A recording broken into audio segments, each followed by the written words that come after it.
జీవితం చేజారిందా? సర్లే ఏదో ఒక ల్యాండ్ పేపర్లు చూసి పంపుతా లోను శాంక్షన్ చేయించు చెప్పాడు. Try to my level best చెప్పాడు అరవింద్. టై కాదు, ఖచ్చితంగా కావాలి. సంతోష్ తీసే గవర్నమెంట్ డాక్యుమెంటరీలో నాకు ఆదాయం సగం వాటా వస్తూది. మనసు పెట్టు బాస్ చెప్పాడు.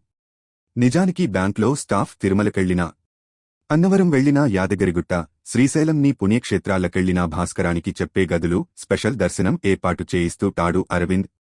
అది తను రేవతితో చెబితే రేవతి తండ్రి తన మామ మురళీధర్కి చెప్పిందని అర్థమైంది. కానీ సంతోష్ తెచ్చిన ల్యాండ్ డాక్యుమెంట్లు సరిగ్గా లేవని ల్యాండ్ లీగల్ డిపార్ట్మెంట్ రిజెక్ట్ చేసింది.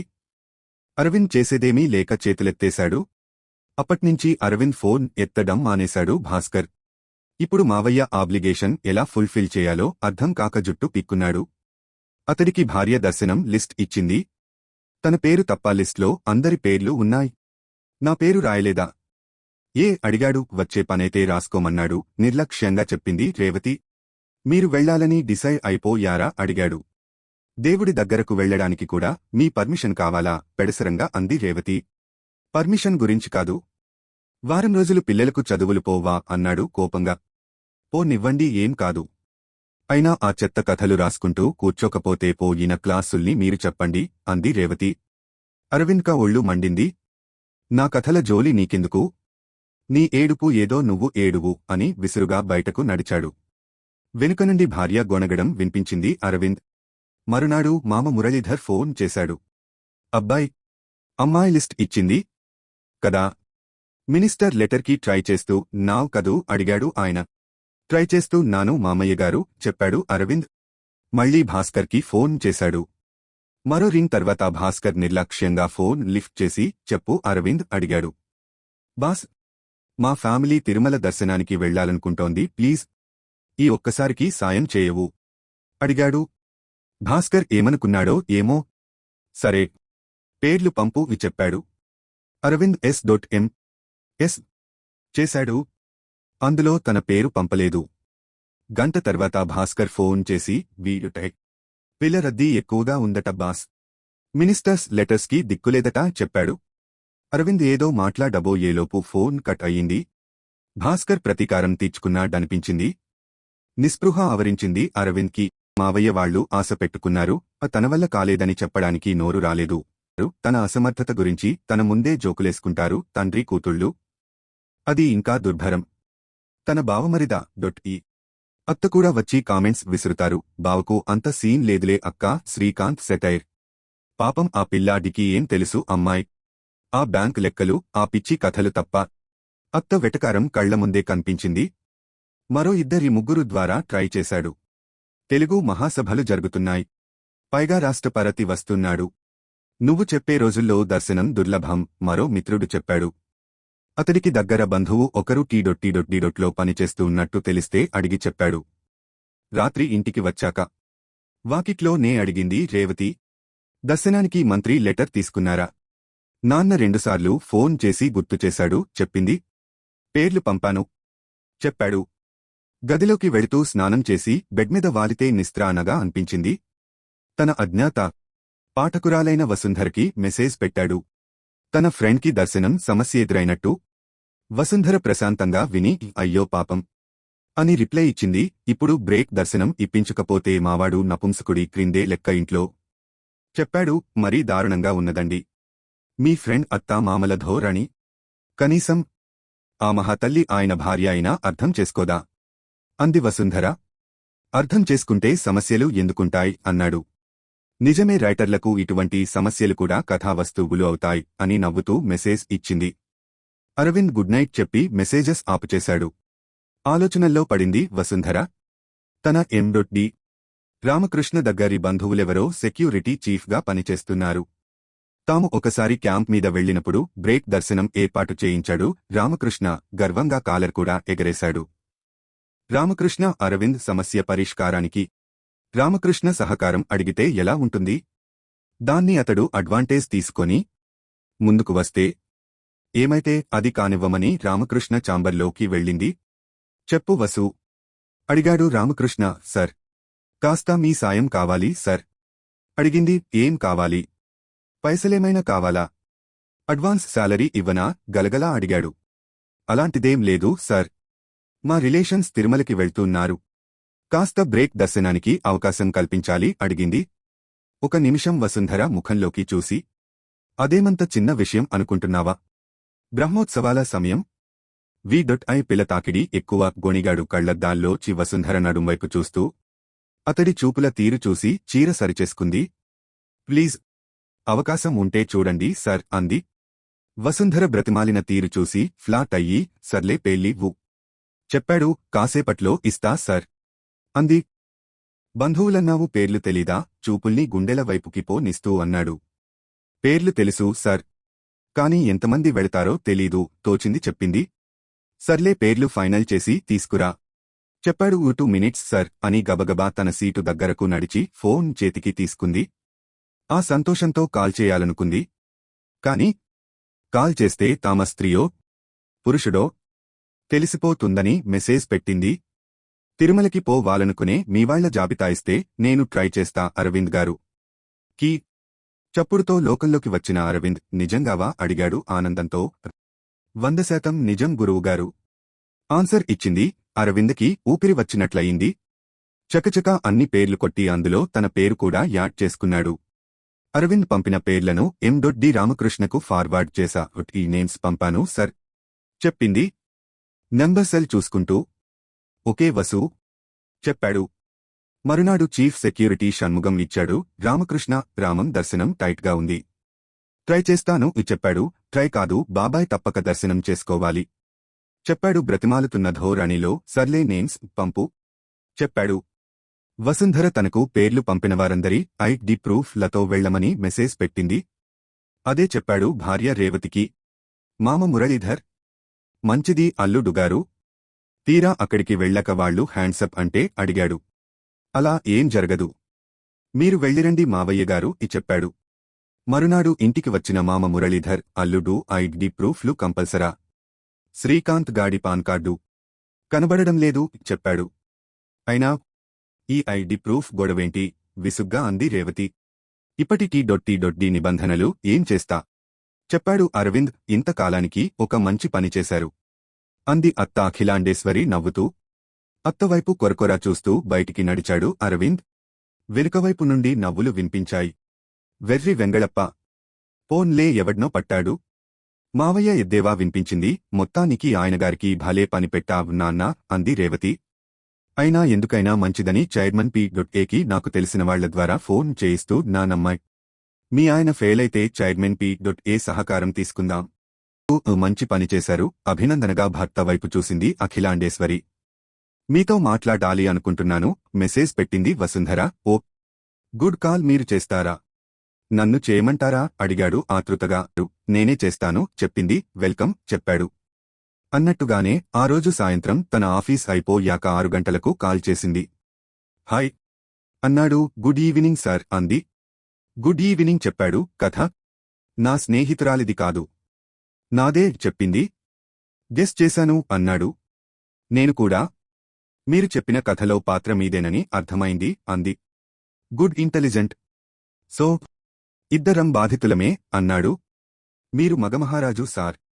మీ బాధలు తీర్చుకోవడానికి ఏదో ఒక వ్యాపకం ఉంటుంది, లేదా మిత్రులుంటారు. నేను అలా కాదు కదా, బాధపడటమే వ్యాపకమైపోయింది అంది. జీవితం ఎవరికీ వడ్డించిన విస్తరి కాదు. ఎవరి సమస్యలు వారికుంటాయి చెప్పాడు. కావచ్చు, కొన్ని సమస్యలు ఎప్పటికీ తీరపు. వారి సమస్యలకు మరణమే మార్గా అనిపిస్తుంది అంది. అరవింద్ కోపంగా నేను ఫోన్ కట్ చేస్తాను అన్నాడు. అయ్యో ఎందుకలా అంది. చనిపోవాలనుకుంటున్నాను, మృత్యువు శరణ్యం అనే డైలాగ్స్ నాకు నచ్చవ్ అన్నాడు. సరే, విత్ డ్రా చేసుకుంటున్నాను అంది. సరే, ఇప్పుడు నేను ఏ విధంగా సాయపడగలను చెప్పండి అన్నాడు. నా సమస్య మగవాడు. వాడి చూపులు, చేష్టలు, అవి తట్టుకోవడం నాకెలా సాధ్యం? ఒంటరి జీవితం అంది. ఏదైనా సొంతంగా బిజినెస్ మొదలు పెట్టండి చెప్పాడు. అంత పెట్టుబడి నా దగ్గర లేదు, అంత ఓపిక కూడా లేదు అంది. ఎవర్నైనా ఆర్థికంగా పరిస్థితి బావున్నవాళ్లని చూసి పెళ్లి చేసుకోండి అన్నాడు. వద్దు, పిల్లలు ఎదిగి వస్తున్నారు, వాళ్లు అడ్జస్ట్ కాలేరు. సవతి తండ్రి వాళ్లని ఎంతవరకు ఆదరిస్తాడో అసలే తెలీదు. పైగా రిస్క్ చెప్పింది. మరి ఇప్పుడెలా? అన్నాడు. అది తెలియకే కదా మీకు ఫోన్ చేశాను చెప్పింది. ఇప్పటికిప్పుడే మీ సమస్యకి పరిష్కారం చెప్పలేను. కాస్త సమయం ఇవ్వండి చెప్పాడు. ఇవ్వలేరని తెలుసు. మానసిక సాంత్వన కోసం చేశాను. ఎనీహో చాలా థాంక్స్ సార్. విలువైన మీ సమయాన్ని కేటాయించారు అంది. అదేం లేదు, నా రచనలు ఇంత చక్కగా ఫాలో అయ్యే అభిమానితో మాట్లాడడం నాకు కూడా సంతోషమే చెప్పాడు. చిన్న సలహా అంది. చెప్పండి అన్నాడు. మీ ఆవిడ్ని ప్రేమించండి అంది. అరవింద్క చప్పున కోపం వచ్చింది. నాది ఓన్ సైడ్ లవ్. ఆవిడగారికి చిటపటలు సహజం అన్నాడు. కాదు, మీ రచనల కన్నా ఎక్కువగా ప్రేమించండి అంది. మీ సమస్యకు పరిష్కారం కావాలని ఫోన్ చేసి నా సమస్యకు పరిష్కారం చెబుతున్నారా? ఎనీహో థాంక్స్, ప్రయత్నిస్తాను అన్నాడు. ఆఫీసు నుండి వెళ్లేప్పుడు పూలు తీసుకెళ్లాడు. వాటిని చూసి రేవతి నొసలు ముడివేసింది. ఏంటి కొత్తగా పూలు తెచ్చారు అంది వ్యంగ్యంగా. బావుంటుందని చెప్పాడు. నాకు ఫ్లవర్స్ ఫ్లేవర్ పడదని తెలీదా అంది. నిజమే, తనకి గుర్తు రాలేదు అనుకున్నాడు. ఆ రాత్రి రేవతిని దగ్గరకు తీసుకున్నాడు. యాంత్రికంగా ఒళ్లప్పగించింది. తాను చూపించే ప్రేమకు రేవతి అర్హురాలా? తల విదిల్చాడు. మరువాడు సాయంత్రం 6 గంటలకు మళ్లీ వసుంధర కాల్ చేసింది. ఏంటి, మీ ఆవిడ్ని ప్రేమిస్తూ నారా లేదా అడిగింది. నాది ఓన్సైడ్ లవ్ తల్లి. ఆమె కరుణించదు, కనికరించదు అన్నాడు. అలా డిజపాయింట్ అయితే ఎలా సర్? కాలమే అన్ని సమస్యలకు పరిష్కారం చూపుతుంది అంది వసుంధర. ఈ సమాధానం మీకు వర్తిస్తూ ది అన్నాడు. నవ్వింది. మీరు హైదరాబాద్ వచ్చేయండి. ఇక్కడ ఎక్కడో దగ్గర జాబ్ ఏర్పాటు చేస్తాను చెప్పాడు. వద్దు సార్, అది మీ సమస్యని మరింత జటిలం చేస్తూ ది అంది. పర్వాలేదు, నా మాట విను. ఆ తోడేళ్ల నుండి తప్పుకొని రా చెప్పాడు. థాంక్స్ యువర్ ఆపర్చ్యునిటీ సర్, కాని అంగీకరించలేను చెప్పింది. సరే ఉంటాను అని ఫోన్ కట్ చేశాడు. మరునిమిషం వసుంధర ఒక మెసేజ్ పెట్టింది. ఎవరూ ప్రేమించేవాళ్లని ఇబ్బంది పెట్టరు. నేను మీ ఆలోచనల్ని ప్రేమిస్తూన్నాను. మీ భావుకత్వాన్ని ప్రేమిస్తూన్నాను. అందుకే మీ ఆహ్వానాన్ని అంగీకరించలేకపోతున్నాను. మీ సంసార జీవితం సుఖంగా సాగాలి. అర్థం చేసుకోండి తంది. పని చూసుకో మెసేజ్ పెట్టాడు. నా పని మీ గురించి ఆలోచించడమే. ఇప్పుడు ఆన్సర్ ఇచ్చింది. నో థాంక్స్ చెప్పాడు. ఫోన్ పెట్టేశాక వసుంధర గురించి తీవ్రంగా ఆలోచించాడు. తనకి తెలిసిన కంపెనీలో జాబ్ పెట్టించాలన్న నిర్ణయానికి వచ్చాడు. తిరుమల సందర్శనకు వసుంధర చూపిన చొరవ తర్వాత రామకృష్ణ ఆమెపై మానసిక ఒత్తిడి పెంచుతాడని అర్థమైంది. సర్పనీడలో వసుంధరని ఉంచడం సరైంది కాదనిపించింది రేవతి. నేనొక అమ్మాయికి సాయం చేయాలనుకుంటున్నాను చెప్పాడు. చెయ్యండి. దానికి నా పర్మిషన్ ఎందుకు అంది రేవతి. పర్మిషన్ కోసం కాదు, సమాచారం కోసం చెబుతున్నాను చెప్పాడు. నాకు ఏ సమాచారాలు అక్కర్లేదు. మీరు చేయాలనుకున్నది చేయండి చెప్పింది. పెడసరంగా తను నీ గురించే ఫీల్ అవుతోంది చెప్పాడు. నా గురించి ఫీల్ కావడం ఎందుకు అంది. మా స్నేహాన్ని నువ్వు అపార్థం చేసుకుంటావని అన్నాడు. అది స్నేహమే అయితే అపార్థం చేసుకోవడానికి ఏముంది అంది పెడసరంగా. థాంక్స్ రేవతి అన్నాడు నిజంగానే సంతోషపడుతూ. బట్ 1 మినిట్, నాక్కూడా ఒక ఆబ్లిగేషన్ ఉంది చెప్పింది. ఏంటది అన్నాడు పీలగా. నా classmate Rakesh BTech college నిర్వహిస్తున్నాడు. నన్ను కూడా షేర్ హోల్డర్ కమ్మంటున్నాడు అని భర్త ముఖంలోకి చూసింది. మనం ఇన్వెస్ట్ చేసే స్థితిలో లేం కదా అన్నాడు పీలగా. మీ దద్దోజనం ముఖం గురించి నాకు తెలుసు కదా, ఆ విషయం ముందే చెప్పా. వర్కింగ్ పార్ట్నర్ ఉంటే చాలని ఆఫర్ ఇచ్చాడు చెప్పింది. మ్రాన్ పడి రేవతి ముఖంలోకి చూశాడు. రేవతి కూల్ కౌంటర్ రెడీ చేసింది అన్నమాట. భార్య ముఖంలోకి తేరిపార చూసి నీ ఇష్టా చెప్పాడు. బ్యాంక్కి వెళ్లాక తన మిత్రుడు సాఫ్ట్వేర్ కంపెనీని నడుపుతున్న తులసిరావుకి కాల్ చేశాడు. What writer, how are you అన్నాడు. తులసి నవ్వుతూ గురూ, నాకో ఫేవర్ చేయాలి అన్నాడు. చెప్పు బాస్, నీకు నేను ఏ విధంగా సాయపడగలను అన్నాడు. నా అభిమాని ఒక అమ్మాయి ఉంది, తనకి జాబ్ ఇవ్వాలి అన్నాడు. M.B.A నా M.C.A నా అన్నాడు. తెలియదు గురూ చెప్పాడు. జావా, ఒరాకిల్ వచ్చా అడిగాడు. తెలీదు బాస్. కంప్యూటర్ నాలెడ్జ్ ఉందా? తెలీదు గురూ. మళ్ళీ చెప్పాడు. నాది సాఫ్ట్వేర్ కంపెనీ గురూ. నాక్కావాల్సిన రిక్వైర్మెంట్స్ ఫుల్ఫిల్ చేయకుండా జాబ్ ఎలా ఇవ్వగలను అన్నాడు. ఏదో ఒక జాబ్ ఇవ్వు గురూ. తను మార్కెటింగ్ ఫీల్డ్లో పనిచేస్తూ ననుకుంటున్నాను అన్నాడు. నిజమే బాస్. మార్కెటింగ్ చేయడానికి నా దగ్గర ఏముంది? నా యూడోటెస్ కెనడా ప్రాజెక్ట్ మీద పనిచేసేవాళ్లు మినిమం MCOT చేసి ఉండాలి చెప్పాడు. నాకు తెలీదు తులసి. ఐ వాంట్ జాబ్ పార్ అన్నాడు మొండిగా. తులసీరావు క్షణకాలం నిట్టూర్చి ఈ నా ప్రియమిత్రు డివి. ఫేమస్ రైటరీ. నువ్వడిగాక కాదనే ధైర్యం లేదు. పంపించు బాస్ అన్నాడు తులసి. తను నీ కంపెనీకి ఉపయోగపడకపోతే ఏదో ఒక వ్యాపకం కలిగించు. సాలరీ కావాలంటే కొన్ని నెలలు నేనే అరేంజ్ చేస్తా. ఆ తర్వాత ఆమెకు తగ్గ జాబ్ చూస్తాను చెప్పాడు అరవింద్. నీది కైండ్ పోర్ట్ గురూ అన్నాడు. సారీ తులసి. నీకు ట్రబులిచ్చాను చెప్పాడు అరవింద్. నువ్వింతగా చెప్తున్నానంటే తనది నీతో వ్యాలిడ్ ఫ్రెండ్లిప్ అని అర్థమవుతోంది అన్నాడు. నవ్వాడు అరవింద్. అటువంటిదా ఏ అని ఫోన్ పెట్టేశాడు. మరునిమిషం వసుంధరకి కాల్ చేశాడు. తాను చూసిన జాబ్ ఆపర్చ్యూనిటీ గురించి చెప్పాడు. వద్దు సార్. నన్నిలా సాగిపో నివ్వండి చెప్పింది. అలా మీరనుకునే పక్షంలో నాతో ఇక మాట్లాడడం మానేయండి. గుడ్ బై ఫర్ ఎవర్ అని ఫోన్ పెట్టేశాడు. వసుంధర 4-5 సార్లు రింగ్ చేసింది. అరవింద్ లిస్ట్ చేయలేదు. మొండి మనిషిలాగున్నాడు అనుకుంది. నిజంగానే అరవింద్ వసుంధరతో మాట్లాడడం మానేశాడు. వసుంధర విలవెలలాడిపోయింది. మరునాడు ఒక మెసేజ్ పెట్టింది. ఈ భూగోళం మీద నాకున్న ఏకైక శ్రేయోభిలాషి మీరు. మీరిలా మౌనవ్రతం పాటిస్తే అంతకన్నా నరకం మరొకటి లేదు. ప్లీజ్ మాట్లాడండి అంది వేడుకోలుగా. అరవింద్ కాస్త మెత్తబడ్డాడు. నాకు తెలిసినవాళ్లు, నా బంధువులు ఎవరు కష్టపడుతున్నా ఆపన్నహస్త అందించడం నాకు అలవాటు. నామాట కాదన్నాక మీతో ఫ్రెండ్లిప్ అర్థరహితం అనిపించింది అని మెసేజ్ పెట్టాడు. అది ఇది ఒకటే ఎలా అవుతుంది సార్?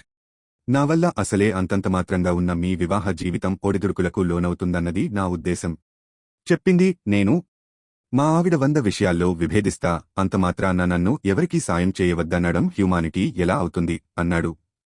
మీరు గొప్ప రైటర్. మీతో వాదించే శక్తి నాకు లేదు అంది. లేనప్పుడు ఫాలో అవడమే బెటర్ కదా అన్నాడు. అలాగే మహానుభావ. మీ మాటను కాదనే శక్తి నాకు లేదు. ఎప్పుడు రమ్మంటారు అడిగింది. వీలు చూసుకుని వచ్చేయండి చెప్పాడు. సామాను అడిగింది. సామాను రాందాసు ట్రాన్స్పోర్ట్ ద్వారా పంపండి చెప్పాడు. దానికంటే ముందు నాకొక ఇల్లు కావాలి కదా అంది. Yeah correct. నేను ఒక ఫ్లాట్ చూసిపెడతా. మీకు తప్పక నచ్చుతుంది అన్నాడు. But own condition. అది నా బడ్జెట్లో నే ఉండాలి చెప్పింది. ముందు ఇంట్లోనూ ఆఫీసులోనూ చేరండి. ప్రశాంతంగా ఉండండి. అన్ని సమస్యలు అవే పరిష్కారమవుతాయి చెప్పాడు అరవింద్. పాపం సమస్యలు సృష్టించుకుంటున్నాడు స్వగతంలో అనుకుంది వసుంధర. రచనల్లో తన పాత్రలు చూపే మానవత్వపు విలువలు నిజ జీవితంలో చూపడం అపూర్వమే అనుకుంది. By sir. Have a good day sir అని చాటింగ్ ఆపుచేసింది. అరవింద్ చిన్న చిన్న జాగ్రత్తలు తీసుకున్నాడు. వసుంధర బడ్జెట్కి అనుకూలంగానే సింగిల్ బెడ్రూ తీసుకున్నాడు. ఆ రోజు ఉదయాన్నే వసుంధరని రిసీవ్ చేసుకోవడానికి స్టేషన్కి వెళ్లాడు. 8 ఉదయం 6 గంటలకు ట్రైన్ హైదరాబాద్ చేరుకుంది. వసుంధర చెప్పిన వివరాల ఆధారంగా చేసుకుని ఆమెని గుర్తుపట్టడానికి అరవింద్కి ఎక్కువసేపు పట్టలేదు. అరవింద్ను చూసి నవ్వింది వసుంధర. ప్రయాణం బాగా జరిగిందా అడిగాడు. ఆమె చేతిలోని చిన్నపాటి ఎయిర్ బ్యాగ్ని అందుకోవాలని చేతులు ముందుకు చాచాడు. ఆమె నిరాకరించింది. బరువు ఏం లేదు. నేనే మోసుకొస్తాను అంది. అరవింద్ ఒక నిమిషం వసుంధర ముఖంలోకి తేరిపార చూసి సరే అన్నాడు. వసుంధరని ఎక్కడో చూశాననిపించింది. చాలా సింపుల్గా ఉందామె. కాని ఏదో ఆకర్షణ శక్తి ఆమె కళ్లలో కనిపించింది. లెజెండ్ సినిమాలో రక్త చరిత్ర ఫిల్మ్లోనూ నటించిన రాధిక ఆమ్టే గుర్తొచ్చింది. ఆ విషయమే చేద్దామనుకున్నాడు. కాని ఇటీవల ఆమె న్యూడ్గా కనిపించిందని ఇంటర్నెట్లో వచ్చిన వార్తలు గుర్తొచ్చి ప్రస్తావించలేదు. పిల్లలు బాగున్నారా అడిగాడు. బాగున్నారు. హైదరాబాద్ సిస్ట్ అవుతున్న విషయం చెప్పలేదు అంది. ఎందుకలా అన్నాడు. నేనే కన్ఫ్యూజన్లో ఉన్నాను. ఇంకా వాళ్లనెందుకు కన్ఫ్యూజ్ చేయడమని చెప్పలేదు అంది. వాళ్లని కూడా ఇక్కడికి షిఫ్ట్ చేసుకోండి చెప్పాడు. ఇప్పటికే నేనొక గుదిబండ. మరో 2 బండలని తగిలించాలా మీకు అంది నవ్వుతూ. పిల్లలని ఎందుకు అలా అంటారండి అన్నాడు. మీ ఔన్నత్యాన్ని తట్టుకొనే శక్తి నాకు లేదు. మాస్టర్ రూపాయలు. ముందు నన్ను సెటిల్ కానివ్వండి అంది. అరవింద్ కారు డిక్కీలో ఆమె చేతిలోని బ్యాన్ని పెట్టి కూర్చోండి చెప్పాడు. అరగంట వ్యవధిలో అరవింద్ కారు పద్మజాయ్ ముందు ఆగింది. వాచ్మెన్ దగ్గర లాక్ తీసుకుని వసుంధరని ఇంట్లోకి తీసుకెళ్లాడు. రెడీమేడ్గా సింగిల్ బెడ్, చిన్న ఫ్రిజ్ ఏర్పాటు చేశాడు. మీ లగేజీ వచ్చిన తర్వాత ఇంకా ఏం కావాలో తీసుకోవచ్చు చెప్పాడు. ఫ్రిజ్లో పాల ప్యాకెట్ ముందుగా పెట్టించి అది తీసి ఆమెకిచ్చి, పాలు పోగించండి అన్నాడు. పాలు పోగించే వరకు ఉండి, మీకు కావాల్సిన చిన్న చిన్న వస్తువులన్నీ ఏర్పాటు చేసి ఉన్నాయి. ఓపిక ఉంటే వంట చేసుకోండి. లేకపోతే ఈ ఫోన్ నుండి కాల్ చేస్తే వాచ్మెన్ రాములుపైకి వస్తాడు. మీకు కావాల్సినవి తెచ్చి పెడతాడు చెప్పాడు. టీ సరే, కాసేపు మీరిలా కూర్చోండి, ఒక చిన్న టీ పెట్టిస్తాను అంది. రూంలో ఉన్న సింగిల్ చైర్లో కూర్చున్నాడు. 10 నిమిషాల వ్యవధిలో టీ పెట్టి ఇచ్చింది. వసుంధర వావ్, టీ సూపర్గా ఉంది చెప్పాడు. థాంక్యూ అంది. 5 నిమిషాలు అక్కడే ఉండి బై చెప్పి క్రిందికి వచ్చేశాడు. ఇంటికి వచ్చాక రేవతి అడిగింది, ఎవరో గెస్ట్ వస్తున్నారని వెళ్లారు. వచ్చారా అడిగింది. అరవింద్ పొడిగా సమాధానం చెప్పాడు. వచ్చారు, హోటల్లో దిగబెట్టి వచ్చాను చెప్పాడు. ఎందుకు? మన గెస్ట్ రూమ్ ఖాళీగా ఉంది కదా, తీసుకురావాల్సింది అంది. అరవింద్ చప్పున రేవతి ముఖంలోకి చూశాడు. తనకి ప్రైవసీగా ఉండదు కదా అన్నాడు. ప్రైవసీ ఎవరికి, మీకా తనకా అంది. చురుగ్గా చూశాడు. కాసేపటి తర్వాత ఇద్దరికా అన్నాడు కటువుగా. అనుమానంగా చూసింది రేవతి. 10 గంటలకు అరవింద్ వెళ్లిన తర్వాత తల్లికి ఫోన్ చేసింది. తల్లి అఖిలాండేశ్వరి, ఏంట్రా ఇంత పొద్దున్నే ఫోన్ చేశావ్ అడిగింది. అమ్మా, నాన్నకి ఉదయాన్నే నిద్రలేచే అలవాటు లేదు. ఇప్పుడు టైం 10:30 అంది రేవతి విసుగ్గా. సర్లే, నీకు మీ ఆయనకి బోల్డు పనులుంటాయి కాబట్టి మార్నింగ్ లేస్తారు. మీ నాన్న పడుకునేదే రాత్రి 1 గంటకు, ఆయనకు తోడుగా నేను మేల్కొని ఉండాలిగా అంది. సర్పరే, చెప్పే విషయం విను అంది. చెప్పవే అంది అఖిలాండేశ్వరి. ఈయనగారు ఎర్లీ మార్నింగ్ వెళ్లి ఎవరో గెస్ట్ని రిసీవ్ చేసుకున్నారు అంది. అందులో కొత్త విషయం ఏముంది అంది.